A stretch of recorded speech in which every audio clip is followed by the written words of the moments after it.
Hello, my darling Fumi Nation. How are you? How are we? My name is Fumidesaluvold. For those of you that are stopping by for the very first time, you guys are so very welcome indeed. Some of you might know, some of you might not, but I am having the first ever meet and greet here in London on the 16th of April, which happens to be my birthday. Yes, I accept all birthday cards. Thank you so very much in advance. There's going to be cake. There's going to be champagne, drinks, food, sister to sister, pictures taken together, goodie bags for you to take home. I am collaborating with the beautiful cosmetic brand OPV Beauty. OPV Beauty actually sponsored my last dinner for Fumi Nation for thanking you guys for 500k. And I'm just kind of sort of excited.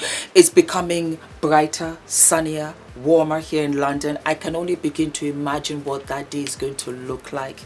And I cannot wait to see all of you guys and give you a personal hug and thank you for all of the love and all of the support, and to listen to your stories and to really put a name to a face, because I do see you in the comment section. And it's bittersweet because I love seeing all of you, but I just don't have that time to respond to all of you. I do read them in my quiet time when I've put Adrian to bed and I'm lying beside him. And I'm in a place now where I just give to God constant gratitude. I'm constantly grateful, and I'm constantly grateful for all of you. So there we have it.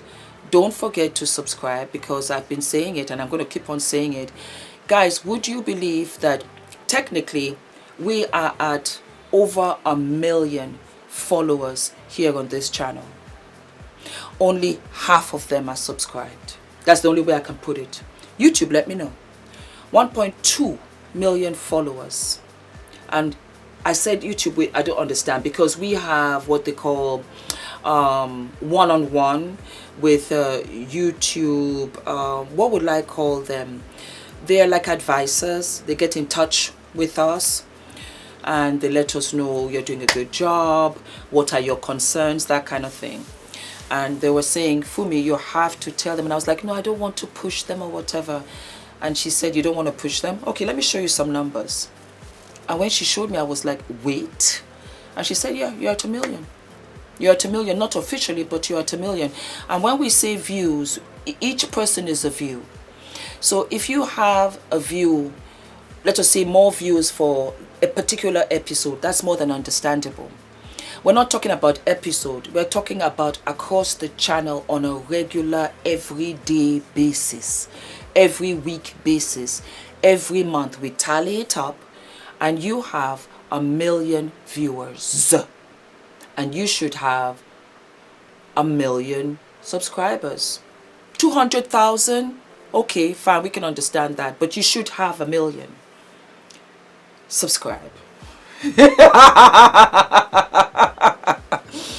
I love you guys. My hair is a mess. So I'm just wearing my scarf today. Just, you know, trying to look copacetic.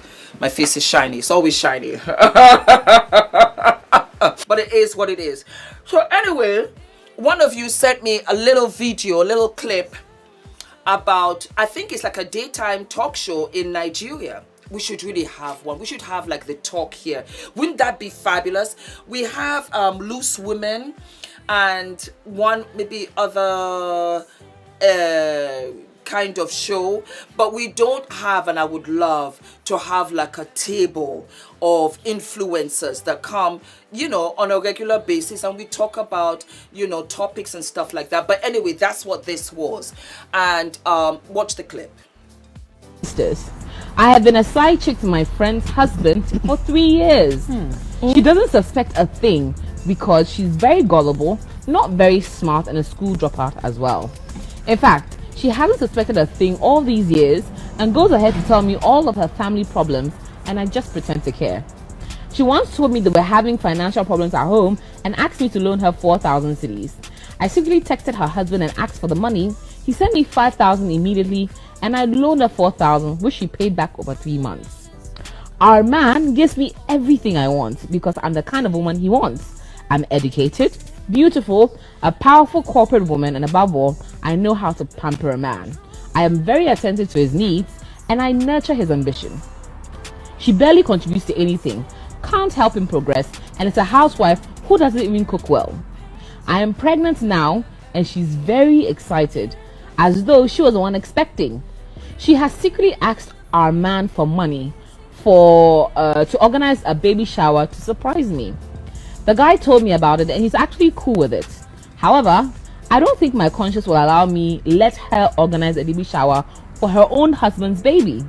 I don't want to stop my relationship with her husband. In fact, I plan on being his second wife. I just feel bad that she's planning this without knowing that I'm her co-wife. I just want to tell her to stop the baby shower. So here we have again a side chick pregnant, and she is face to face laughing and talking with the wife of whom's husband she has slept with and is about to have a child for. And she's feeling bad that the wife wants to throw a baby shower. She doesn't want that. Those are her concerns. Well, I will tell you, sis, because you see, I'm a married woman, so I really have to just look and say, no girl code. But you know, now you're going to suffer. And I hope that it's painful. And yet I feel bad because an innocent child is going to be in this relationship and there's no marriage, it's out of wedlock, and you fully knew that he was a married man. And you even have a relationship with the wife. You look down on her, you talk down to her, and everything that you have said about her, may it happen to you a multitude of times repeatedly. May you constantly be punished in your life repeatedly for how you have talked about his wife. You know nothing. You are so delusional, so delusional. Because any man that talks about his wife that way is not worth his salt. He's not a man. If you don't want a relationship anymore, then you end it amicably and you keep that respect. But some men, especially the one that you got, the one that you're going to have a baby for, whatever he's doing to his wife, he's going to do 10 times worse to you. You just don't know it yet. You think that you're on the advantage plane because you know about the wife. You think that you are ahead because he comes to talk to you about A, B, and C. You think that you're in the driver's seat. Darling, you're not even in the passenger seat. You're not even in the car. You're so delusional because the way that he is treating her and the way he's treating you, unbeknownst to you because you think, oh my God, I'm special, you're going to get it the worst. And he will turn on you. And he will treat you even worse. You seem to not understand. These side chicks, the other baby mamas, that's the wife. You don't even hold that title. You cannot technically give your child his last name. I don't know why you guys do this. I don't know why you put yourselves in this kind of situation. You think the money, but don't you understand that everything has a price? And the price that you put on your head way surpasses whatever amount he has ever given you or whatever he will give you. I want to assure you, and this is something that I know for a fact, whoever you are now does not come close to the person you're going to become when you give birth. When the child is born, the mother is born. It happened to me. I thought I was prepared. I thought I would know everything about my baby and about me. How wrong I was. You will go to the end of the earth because the love that you have for your child way surpasses for me even words that I can express.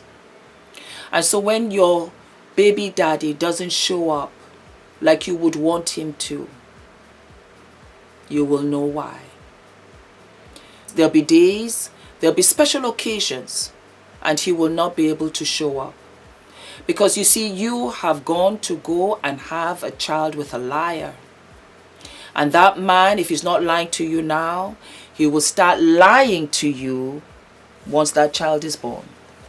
Because you see, you would have changed. You're no longer the, easy, funny, get along girlfriend. You're going to have responsibilities. You're going to have to wake up in the morning and at night. You're going to have to work. You're going to have resources because you're going to have to take care of this baby, and this baby is round the clock, especially before they start school. You don't know. You're wearing lipstick, makeup, doing your hair, blah blah blah. Now, if it's not a job like me where I have to come up and look halfway decent, you're not going to have the time to do it. You wait. And that is when you're going to be in awe and have respect for the wife. How dare you? How dare you talk about her like that? You have no regard for womanhood, and you're the lowest of low. It's times like this that I wish women like you did not belong to us women, that you belong to the garbage, that you are not considered a woman. Because you are a home wrecker. But apart from being a home wrecker, you're a waste of space. You're a waste of space. I hope he's able to take the child away and, raise him with his other children. Maybe the wife will do such a good job. Since you think that she doesn't do anything. Since you think that she's completely useless. Since you think, oh my God, always complaining, always this, that, and the other. Since you think so badly of her. I hope deeply that you are able to do a better job, but you will not be, because you're not even married, because you're not even a wife. You're not to the same man that you're going to have a baby for. That's her husband. You knew that going in, or did you think that there'll be no repercussions for what you've done or what you're doing? You can laugh, ha ha ha ha, give me some advice. I am not sure. I am not this. On the swing side of it, the man is completely useless. I hope that because of you, the wife now will be slapped into reality and realize that she's got to do something for herself. That this man is not worth it. That this man, finally, the last straw that broke the camel's back, I hope that it is you that makes her walk away. And you can have all the garbage, all of it for yourself. And then you can see how that song sings at night. Then you know what? You have now vacated the space that you once occupied, and that will now be for another tenant. It will be for another chick who will laugh at you, whom your man, as you think, your baby daddy, will now go to her for comfort. Her body tight. She's not breastfeeding. She doesn't have a C-section. She might not even have stretch marks. She's ready wide open to listen to all of your dirt. And at that point in time, I pray God Almighty that you think about it and you say to yourself, I put myself in this situation, I deserve it, because I was such a useless human being. I didn't put into consideration his wife, and so like a boomerang it has come and it's literally cutting off my blood supply, because I am heartbroken. I wish it upon you. I have to start calling it like it is. I hate people like you. You are garbage. You are truly garbage, and I say it for those that don't have the platform to say it to you, because this goes on and on and on in so many different countries to so many different women. It's so sad because you do everything and this is how he treats you. And this so-called side chick has the audacity. My scarf. Flagrant audacity. Talking about, I don't want her to hold a baby shower for me. That's the least of your problems. That's the least of your problems. You have no idea what is coming to you. But karma karma, and you deserve it. Wives that are out there that you're going through this, it's a constant reminder to know that you have to be some way, somehow financially self-sufficient, that you have to have plan B, that you know that your man is a dog, that he changed in the marriage, that something was awry, and it's not your fault. You don't have to continue to blame yourself, me. No, it happened. Now we got to look for the solution. Don't look at the past. We got long lives up in here, and pray God Almighty live to your 90s. You got to cut this off, and you got to move on. Don't live in this misery. This is the biggest red flag, if there ever was one. And I say that a lot for my Nigerian sisters. My Nigerian sisters suffer a lot. Couldn't be me. They suffer a lot. It goes on. I know it goes on. I know. But the thing is, you don't have to take it. It's a new day. It's a new vibe. It's a new energy. It's a new generation. You don't have to take what your mothers tolerated. You don't. You do not. You just say, I'm not coming back. Shoot. Find your way out and don't come back. You don't need this. For what? And he don't care. Let me tell you a story. I knew a young lady. She had 3 children. The youngest was, I think, 3. And she lived in Nigeria. And it was a horrible marriage. She couldn't, as much as she tried, didn't work out. She got an opportunity and she was able to leave. And she left with her 3 kids. And at the time, the husband thought, whatever.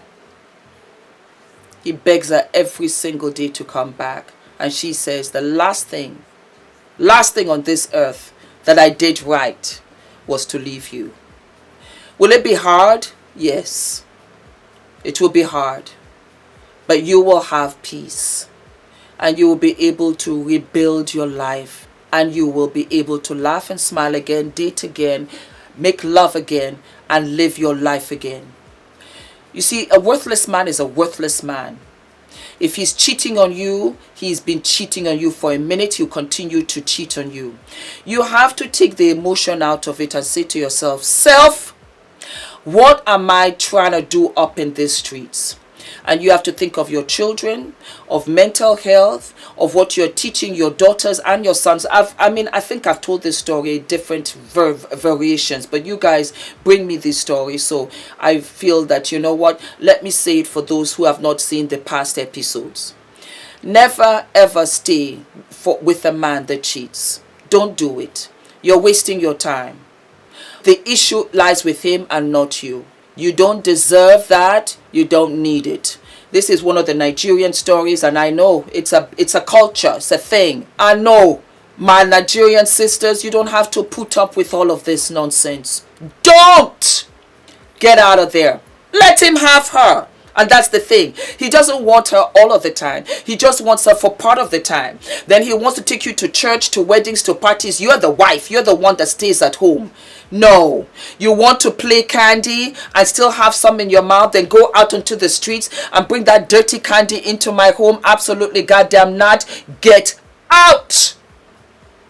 That's what you do. You plot, you plan in silence, quietly, and you get out. That's all I gotta say. Alright, babes, all of my love. Don't forget to like, to subscribe, to hit the notification button. And for my Niger sisters, how na dey? I beg me kuna no vex, Joe. Bele, don't worry. We have a plan. Make una no vex. The time now is to have plan B. Plan B. Know your worth. Don't listen to nobody talking about stay in your home, stay in your marriage. It's rubbish. There's no marriage. This is not an example of a good marriage. This is an example of what has been going on for generations. And mothers have been tolerating it. Tolerate it no more. Get out and live your life. The best life. All right? Mwah, mwah, mwah. All of my love. Bye. And that is it.